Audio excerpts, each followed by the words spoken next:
Mein Name ist Marslin Villiger. Ich wohne im Kanton Aargau in der Schweiz und würde gerne da meine Erfahrung mit dem 90-10-Medbett mitteilen.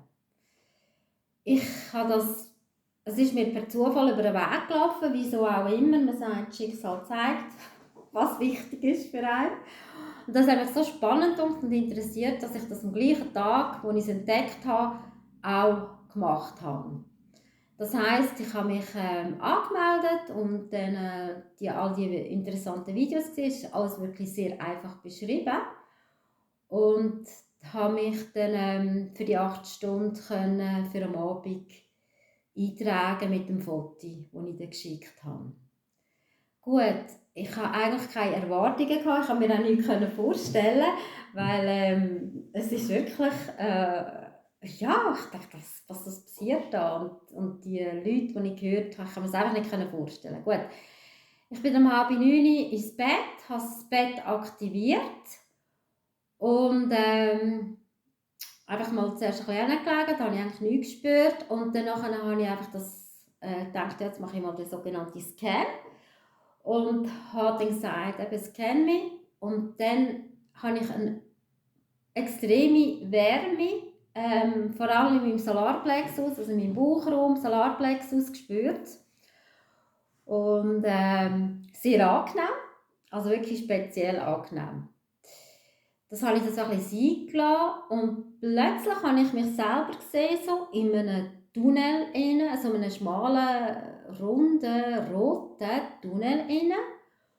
Und habe dann einfach gewusst, das sind meine Blutgefäße. Also ich bin in einer riesigen Geschwindigkeit durch die Blutgefäße. Also habe ich auch gedacht, okay, es werden meine Blutgefäße gescannt, oder ich weiß auch nicht. Ich habe mir das einfach so vorgestellt. Und nachher ist das irgendwann dann vorbei gewesen. Und dann habe ich einfach so ein bisschen meine Baustellen erwähnt, von meinem Körper vorwiegend, aber auch noch anderes, was ich gerne auflösen möchte. Habe dann das einfach nach dies nach so ins Feld gegeben. Habe dann auch zum Teil ein Kribbeln gespürt, ein bisschen ein Ziehen, aber nicht extrem. Da ich dann sehr müde geworden bin, habe ich gewusst, oh, ich glaube, ich schlafe jetzt dann ein. Habe ich dann mir einfach die Sachen alle gesagt, die ich gerne will, dass angeschaut wird oder bearbeitet, wie man dem auch immer sagen will. Und habe dann so quasi den Auftrag gegeben, dass wenn ich jetzt schlafe, dass daran gearbeitet wird. Gut. Ich bin dann tatsächlich relativ schnell eingeschlafen. Eigentlich keine Träume, also, oder ich mag mich nicht erinnern, also Träume tun wir ja meistens, aber ich mag mich nicht an Träume erinnern. Ich bin dann einfach am Morgen um 4 Uhr verwacht, also ich habe durchgeschlafen eigentlich in dem Sinn. Dann ist mir dann bewusst worden, das Medbett ist ja da noch aktiv, habe dann aber in dem Sinn so nicht mehr sehr viel gespürt, bin dann einfach liegen geblieben, habe dann gewusst, da ich um 8:30 rein bin, also um 4:30 abgeschaltet und bin dann irgendwann aufgestanden. Ich habe das Gefühl, es hat sich nicht viel verändert, also weder besser noch schlechter, es ist eigentlich gleich, alles hat sich gleich angefühlt wie sonst. Ich kann jetzt da nicht sagen, ich war wahnsinnig fit oder sonst irgendetwas. Was mir aber am nächsten Tag sehr Eindruck gemacht hat, ich habe plötzlich so am Morgen einfach so wie eine Gedankenleere gehabt.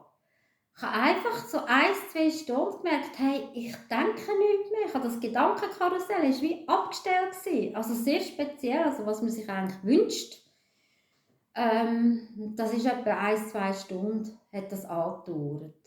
Das ist mir noch aufgefallen am nächsten Tag.